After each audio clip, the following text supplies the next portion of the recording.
Olá pessoal, eu sou o Otávio Brito e sejam bem-vindos para mais um vídeo aqui no canal. O vídeo de hoje é o nosso primeiro vídeo do bloco Aprendendo a Matemática. Esse vai ser o bloco fixo que vai ter aqui no canal sobre o ensino da matemática, né, propriamente dito, passo a passo, do zero, zerão mesmo. E a gente vai ter um outro bloco que vai estrear na sexta-feira, que vai ser o Matemática de Verdade. Esse daqui tem o foco da gente aprender junto a matemática e o outro vai ter o foco de ver um pouco mais na prática, o que a gente pode usar do que a gente aprende no nosso dia a dia. Então vamos lá, você já parou para pensar da onde que vieram os números?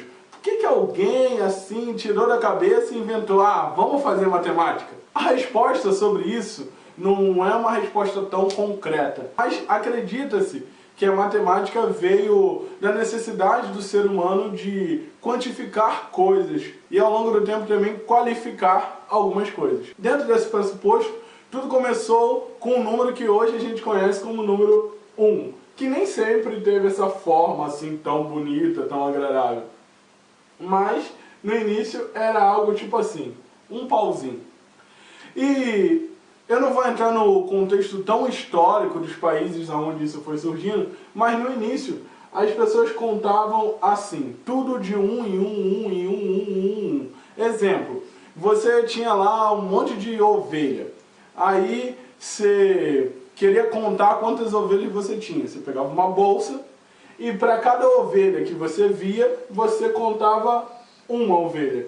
Então você colocava uma pedrinha dentro da bolsa e assim sucessivamente. Após o final do dia, você ia lá e para cada ovelha que você visse, você tirava uma pedrinha da bolsa. E assim, se batesse essa soma que você fez de dia com a subtração que você ia fazer no final do dia, você tinha a quantidade de ovelhas certa, você não tinha perdido nenhuma ovelha durante o dia. Porém, se você parar para observar o mundo dessa maneira, contando ele só com um monte de um, imagine para quem fosse muito rico e tivesse muitas ovelhas. Imagine que o cara tivesse 1 milhão de ovelhas. Como que ele ia carregar todas essas pedras ou armazenar todas essas pedras numa bolsa para contar no início e no final do dia? Ele ia ter que ficar carregando por aí uma montanha inteira ou uma pedreira. Não ia fazer sentido. Então, com o tempo, houve uma evolução no pensamento dos números, que foram o quê? Os números romanos. O que é o número romano? A evolução lá do pauzinho que você contava com 1, que agora você pode contar e repetir esse mesmo algarismo, né, até 3 vezes.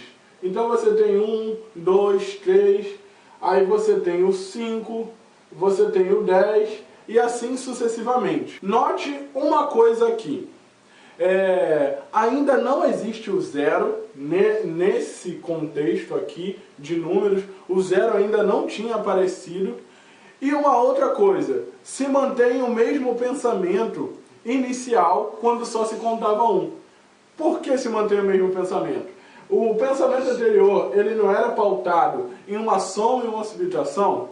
Então você somava de 1 em 1 quantas ovelhas você queria, e no final do dia você subtraía aqueles uns para saber se ia dar a mesma quantidade.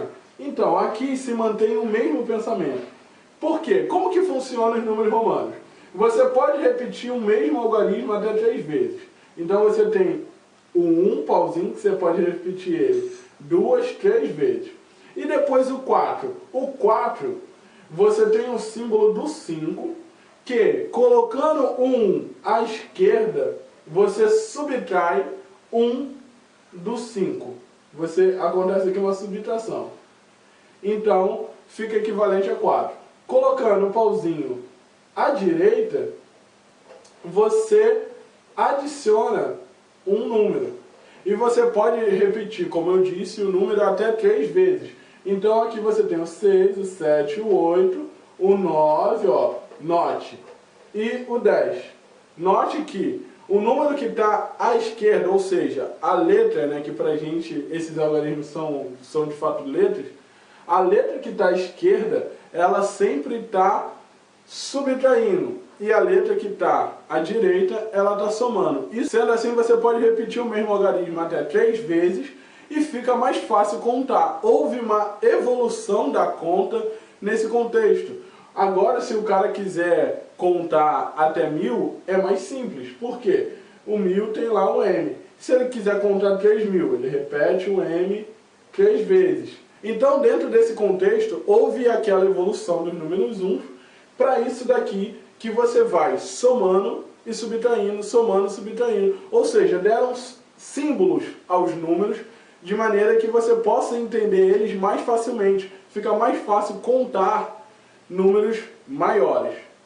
Dentro desse pensamento, você pode começar a se perguntar, então como os números que nós conhecemos nasceram?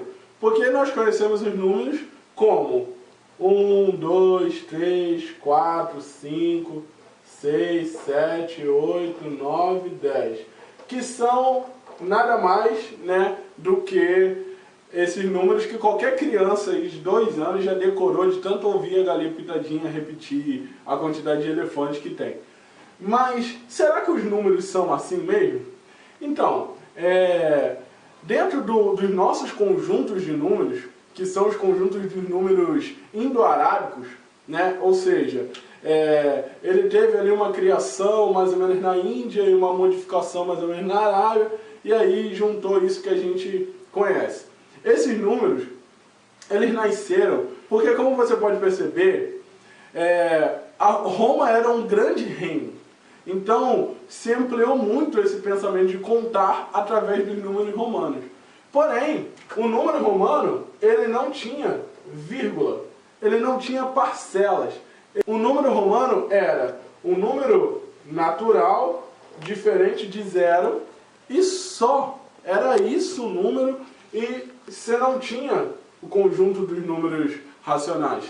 Então imagina que você vai fazer uma compra de larga escala e que as coisas custem 99 centavos.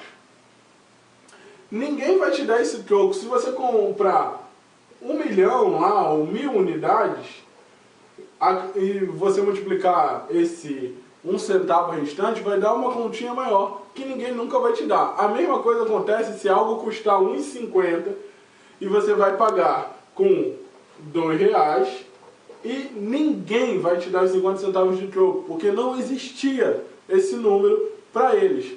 Isso começou a gerar problemas. Foi percebido que, através dos números indo-arábicos, nós iríamos ter mais lucro. As pessoas poderiam vender e ter mais lucro com aquilo, né? Os consumidores também poderiam ter mais vantagens e assim por diante. Então, por isso, o número indo-arábico, né, meio que pegou e a gente conhece ele até hoje. Porém, como que ele funciona? Eu vou explicar melhor para vocês compreenderem. O número indo-arábico é dividido por casas decimais. Então, nesse caso, o que é válido aqui para os nossos números não é o número em si. Pense no número não como a palavra número, mas como a palavra numeral. Porque eu acho que fica mais simples explicar quando você chama de numeral. Por quê? Numeral dá a ideia de que você está numerando alguma coisa. E é exatamente isso que acontece. Exemplo, nós temos 3 casas decimais aqui. A unidade, a dezena e a centena. Então eu vou numerar quantas unidades tem na unidade, quantas dezenas tem na dezena e quantas centenas tem na centena. E assim, exemplo, eu posso criar um número 311, aonde eu tenho 3 unidades na posição da centena, uma unidade na posição da dezena e uma unidade na posição da dezena. O que significa isso? Eu posso ler esse número, né? Nós lemos esse número, ou esses numerais, como 311. Significa que você tem 311 unidades de alguma coisa. E você lê através dessas casas decimais. É mais simples, é mais explicado, e você pode fazer inúmeras coisas com isso. E aí você pode fazer a pergunta, mas antes só tinha teve lá aquela evolução dos números, E o zero, tá? O zero ainda não apareceu na equação. O que o zero simboliza? O zero, ele serve para demarcar a casa decimal.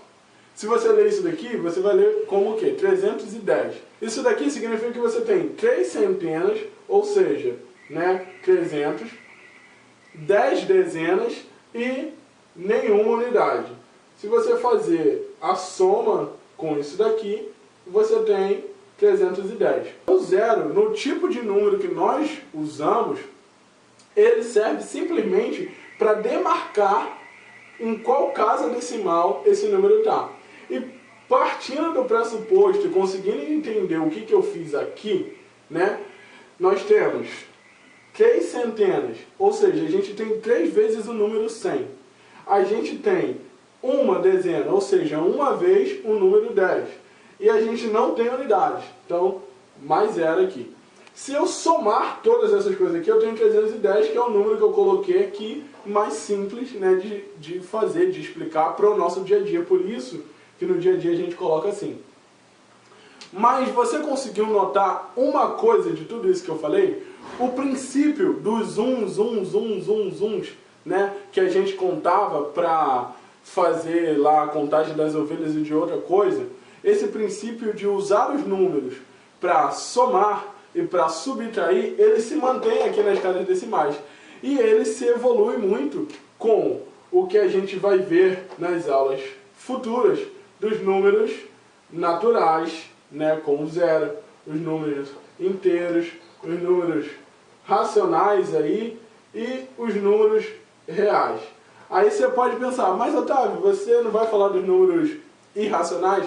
Sim, em aulas futuras, mas primeiro a gente vai entender esse contexto aqui.